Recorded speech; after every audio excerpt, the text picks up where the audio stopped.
INS Hansa हांगा Sagar defence इंजिनियरिंगाच्या personal air mobility vehicle म्हणल्यार वैयक्तिक हवाई वाहनाचे ऑस्ट्रेलियन प्रतिनिधी मंडळा मुखार प्रदर्शन जाले।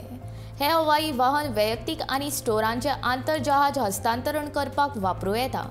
तशेंच ह्या वाहनांत स्वायत्त क्षमतांचो आस्पाव आशिल्ल्याचें कळटा।